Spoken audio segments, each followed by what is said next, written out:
May nag-send sa akin ng message. Matagal nang patay ang anak ko. Ang sabi, bawiin ko doon sa pamilya ko. Walang ibang kaedad ang anak ko sa poder ninyo kundi si Michael. Sino siya? Gusto ko malaman!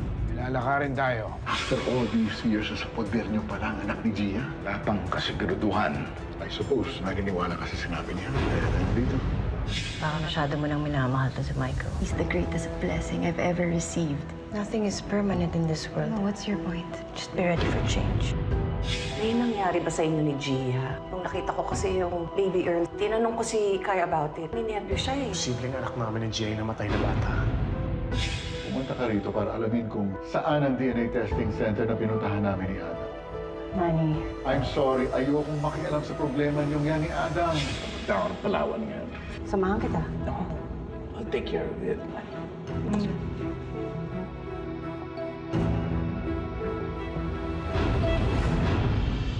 Wala kang nakuha kahit ano? Parang tayo kikilos. Bukas na ang release ng DNA result. Hindi ko na alam, Carol. Pero ang advice ni Manny, magsabi na lang daw ako kay Adam. Pwede naman. Try mo. Lalo na siya mawawala ng tiwala sa akin. Hindi ako mapapatawad ni Adam. True. Kahit sa akin naman gawin yon, hindi rin kita mapapatawad. Kaibigan talaga kita, no? Sandali. Kung lumabas yung DNA result na anak ni Gia si Michael, automatic ba na totoo ang sinasabi ni Harry? Na binili mo ang bata for 5 million pesos? Oo. Pwedeng hindi. Ilaban mo na pwedeng sinisiraan ka lang ni Harry. Panindigan na natin ang argument mo na hindi mo aarugain ang anak ni Gia sa loob ng pamamahay mo. Pwede yan. Pwede nating indiin si Harry. Total siya naman na nag-umpisa ng lahat ng ito eh. Tumataas na yata ang presyon ko dahil dito, Lucy. Kung pwede lang sana kahit sandali mag-relocate muna ako sa ibang bansa. Huwag muna, huwag muna. Pwede huwag muna. Tapusin muna natin yung problema dito. Pero kung ma-intercept natin yung DNA result, better. Paano nga?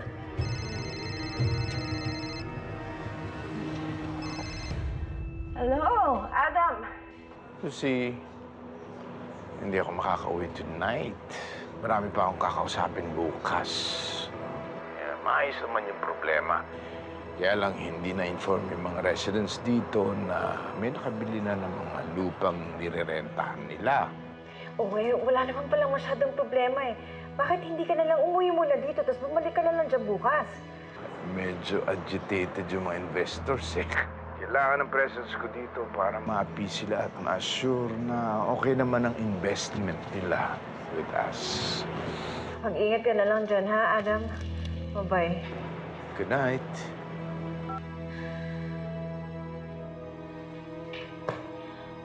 Meron ba tayong chance? Pwede ba natin mahabol to? Paano?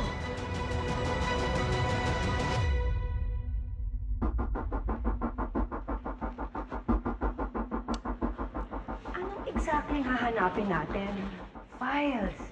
Basta anything tungkol sa DNA testing center. I'm sure merong naitabi dito si Adam kahit pa para tungkol doon. Teka yan. Ako na to. Nakalagay dito. DNA testing appointment. Hindi nakalagay ko sa ang clinic. Balik natin. Balik. Balik mo. Okay. Talaga, lalapit na tayo.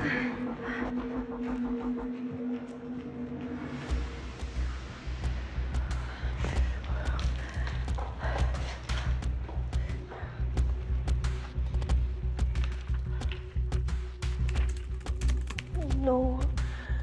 Pinalitan ni Adam yung password niya. Tigilan mo na yan, Lucy. Baka dyan ka pa mabuko ni Adam eh. Tama na. Last. Baka mabuko ka. Last na nga.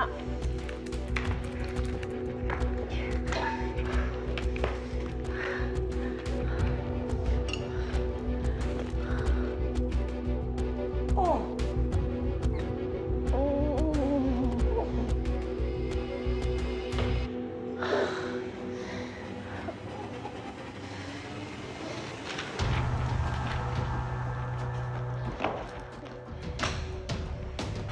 Wala talaga Olga, paano na? Wala na. Uy, tatakwil ako ni Adam nito eh. Lagot ako nito.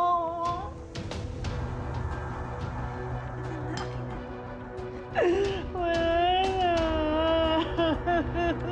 Wala na to.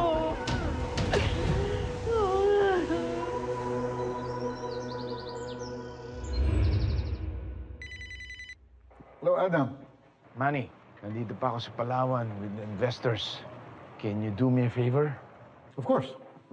May padadala si Shelly sa'yo dyan. Claims tab ng DNA result. Can you pick it up for me? Gusto ko lang makasigurado nasa mabuting kamay ang resulta. Sure. Ako na kukuha. Alright. See you in the office at around 8 tonight. 8 p.m. Okay. Sir? Shelly. Thank you. Okay, sir.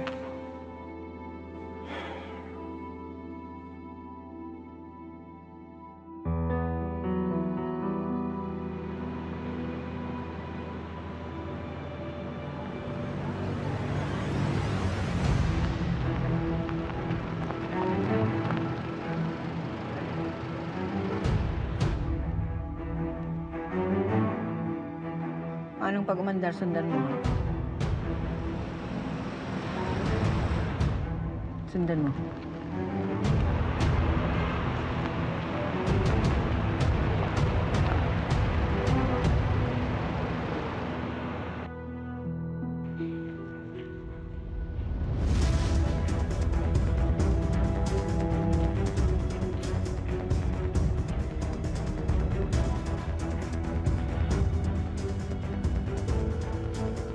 Hello, Carol. Sinusundan ko ngayon si Manny dito sa lab. Mukhang siya magkiklaim ng result eh. Ano? Harangin mo na. Pakiusapan mo. Baka sakali. Visit na hangover to, nakisabay pa. Sige na.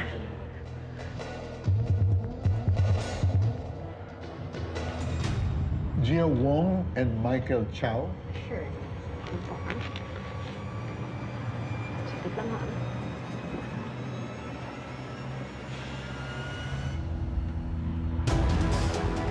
Kindly sign here, Minister. Here's the result. Thank you. Thank you. You're welcome.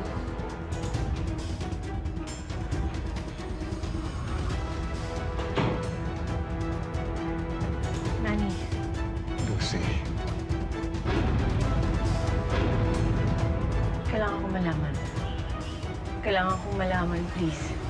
Kung kailangan ko pang gumawa ng paraan ko kinakailangan. Nakasil. Si Adam lang magbubukas nito. I'm sorry.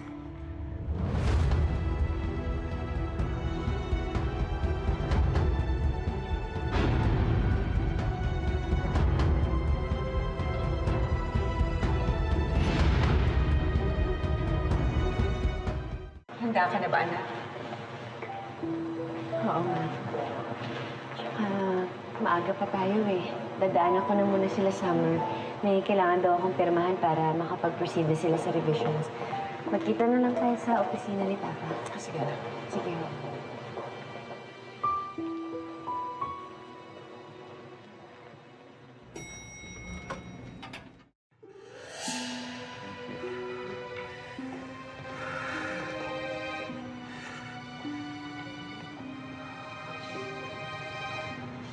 Please have a seat, please.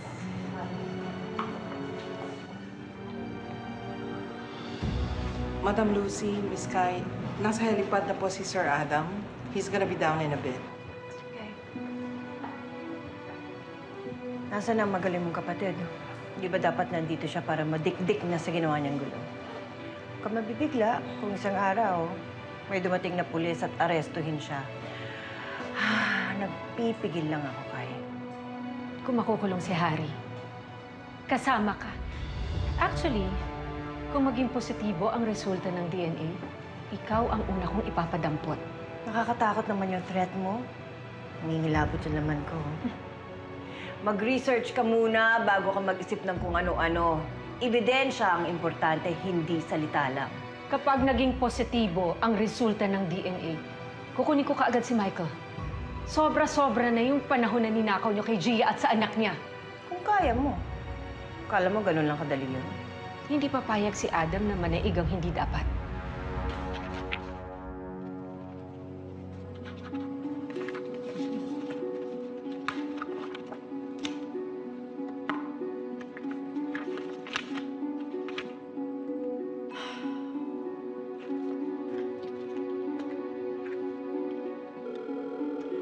Dominic, come here. Ngayon na. Ano ba ang dapat? Kung wasakin niyo na naman yung pamilya namin? Una, inagawan mo ako. Ngayon naman si Dana. At hindi lang sa isang pagkakataon na nakakadalawa na kayo. Salot talaga kayo mag-ina sa buhay namin. Kapag natapos tong gulong ito, sana magunaw na yung barangay ninyo. Pati inosenteng mga kapitbahay, dinamay mo. Sama mo talaga. Malinis ka eh. Uliran. Wala kang kabahid-bahid ng kasalanan. Busila ka sa kalinisan. Gustong-gusto na nga kitang ilublob sa Clorox. Oh, hindi ba malinis na nga ako? Dapat ikaw, dahil madumi ang budhi mo. At hindi dapat Clorox lang ang sa'yo. Dapat kumukulong Clorox. Stop it! There's no need for this. Kaya nga tayo nandito para ayusin ang gulong ito. Actually, get me a glass of water, please. Yes, sir.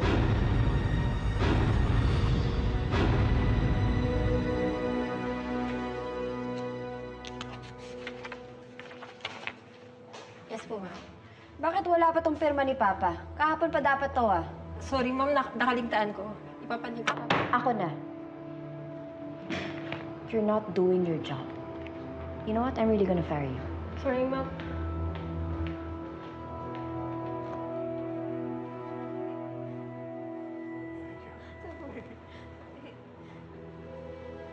Where's Manny? I'm here. Sorry. May mga meeting lang ako sa labas. Meeting.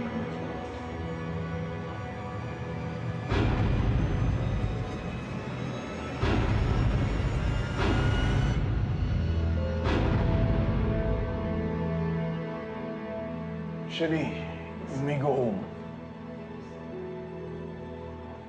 Gia, Papanik na. May mga pinirmahan na sa opisina niya. I will only read this once Gia gets here.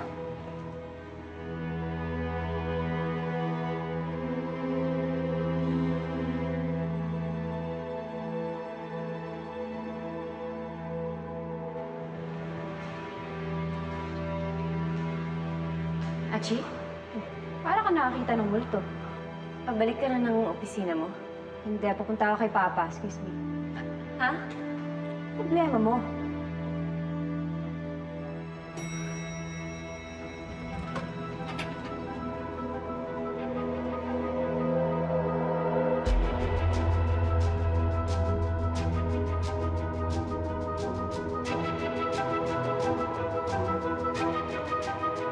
This looks like a family meeting. Hindi man lang ako sinabihan.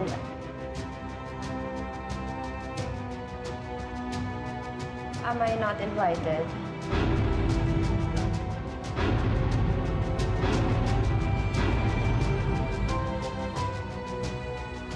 What's that, Pat? DNA test? Sino pina-DNA test niyo?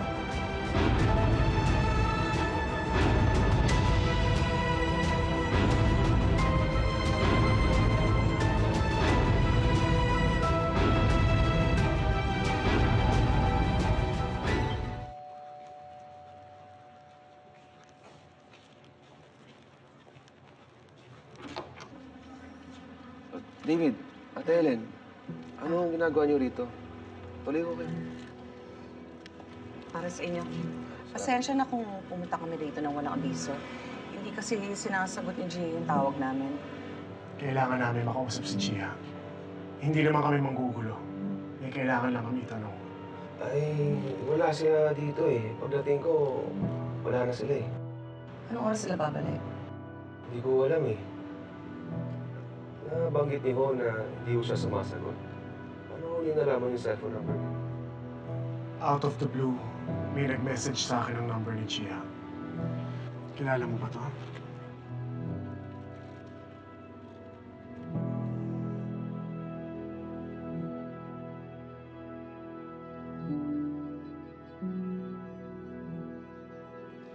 Ano, may number ka ba?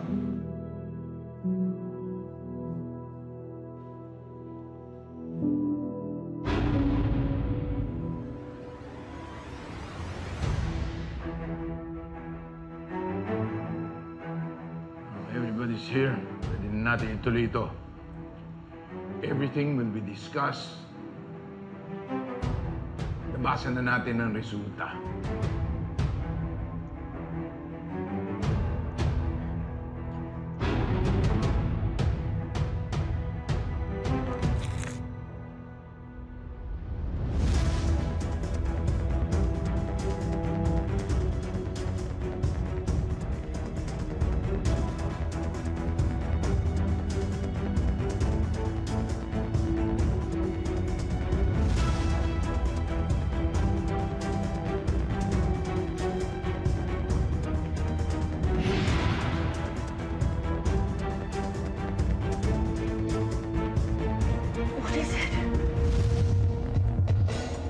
Adam.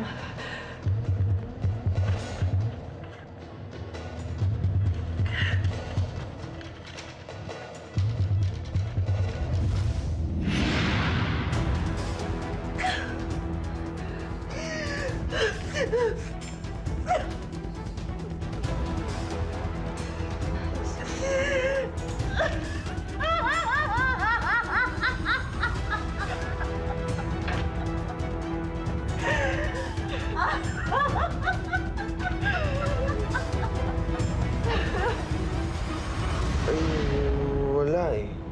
Hindi ko kilala.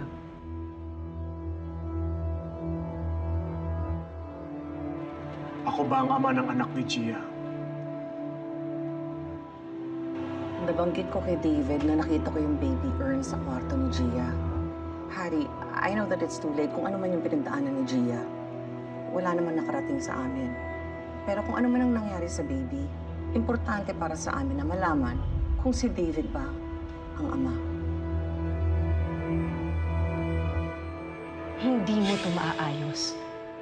Wala kang ibang pwedeng gawin at sabihin. Tama na yung ginawa mong gulo, Harry. Si ate kayo na lang ho, pati si Gia ang tanong na tungkol dyan. Balik na lang po kayo sa ibang araw. Kalahari. Lalaki ka rin. Importante para sa akin to. Kailangan ko malaman kung may paninindigan ako kay Gia. Kaya ho na sabi ko. Si ate kayo pati si Gia na lang ang pakitanong tungkol dyan.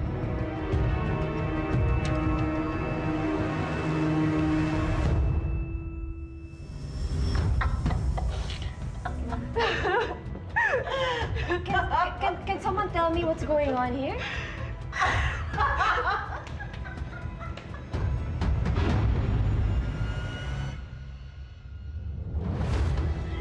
I told you, Adam. Nagpaloko tayong lahat kay Harry. Imposibleng maging anak ni Gia si Michael. Gia, you knew about this? Kayo lahat? Alam niyo tungkol dito? Michael is my son. Paano to? What's happening? Huh? Can someone answer me? Can someone please answer me?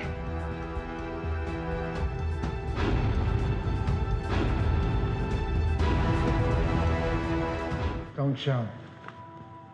Sit down.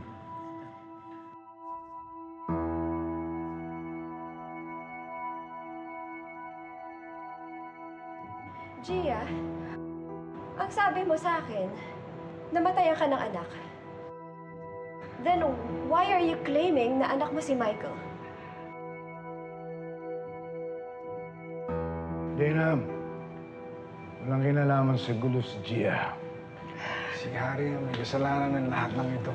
Mula nung sinabi niya sa akin na malakas ang kutob niya na si Michael ang binenta niyang sanggol sa mama mo. Isang malaking katangahan, di ba? Yeah, I remember nakita natin yung bata. Sa labas ng bahay, we were all together. Remember it, Ma? Yeah, that's what I've been telling your father the whole time. Pero ayaw niya akong paniwalaan. Mas gusto pa niyang bigyan ng benefit of the doubt yung sugarol at mabisyong good-for-nothing na Harry na yan. Gia, nandun tayo sa ospital. Nakita natin na nasunog ang ospital, hindi ba? Merong mga bata na nadamay. Ma, ang sabi sa akin ni Papa, naligtas daw ni Tito Harry yung anak ko. Naligtas na doon sa sunog binigay niya kay Madam Lucy. See? Can his version get any more stupid? Lucy, Ano, hindi ko alam kung anong plano niyo, kung plano niyo pang pag-aksaya ng oras itong kalokohan na to. But tonight, I am proven innocent. Kayo na lang magdala ng guilt niyo kung gusto ninyo. Ito ba yung hypothetical question na tinanong mo sa akin, Papa? Sana sinabi mo na lang sa akin. ayoko ng gulo, anak. Well, that's what you always say. Yung buhay namin simula noon hanggang ngayon, isang malaking gulo. Wait. Gia, ang sabi mo sa akin, nabuntis ka. Si Richie ang ama. Richie. Hi. May boss. Was your boss. Hi. We're business partners now. Okay, nice to meet you. Is he the father? No. Yes, I am. Where the hell is Richie? Hindi ba dapat nandito siya?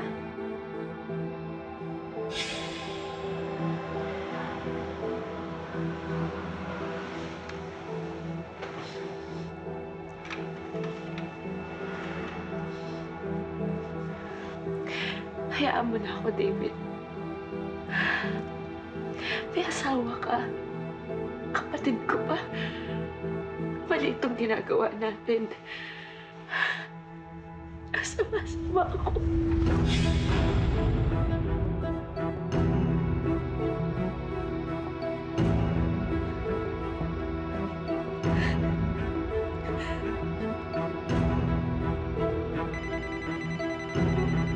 Hello? Hello, who's this? Babe, who's that? Who are you talking to? I don't know. Sumagot. Let's just go back to sleep. Come on.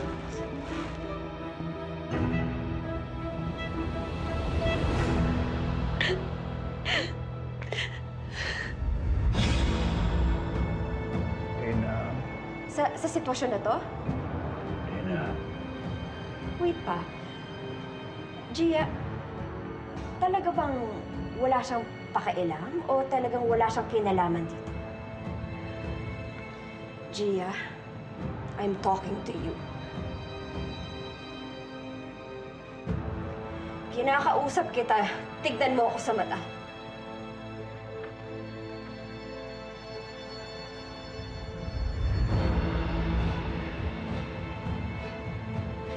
Si David ba ang ama? Sagutin mo ako! Sagutin mo ako! Answer me, Gia! Tignan mo ako sa mata at sagutin mo ako si David ba ang ama? Ano? Sagutin mo ako, Gia! Answer me! Now! Oo! Si David! You were a slut! Madumi kang babae! Kala naman mabuti na lang namatay ang kanana because you deserve it. You both deserve to die! Gano'n lang ba kadali sa'yo sabihin yan? Parang hindi ka nawalan ng anak ka. Pasalamat ka katabi mo si Michael. At ipagdasal mo na huwag na siyang mawala sa'yo ulit. At huwag ka na mawalan ulit. Kaya baka hindi mo kayanin. You don't even have the right to even mention my son's name here. Kung sino man ang nawalan, hindi ako yun. Ikaw! Kayo ni David ang nawalan! Kayo ang dapat parusahan! Kayo ang kinarma! Dana. Bakit? Kung kayo inagawan 2 beses, ano gagawin ninyo? Bubuhayin niyo lang ba to? Itong babae na to, ha? Hindi ko kaya magpanggap! Ha? Hindi ko kaya magpanggap na okay lang lahat! Yung lahat na okay lang ginawa ng babae na to! You know what, Gia? I'm gonna wait for your karma. Sigurado ako, you will be miserable for the rest of your life!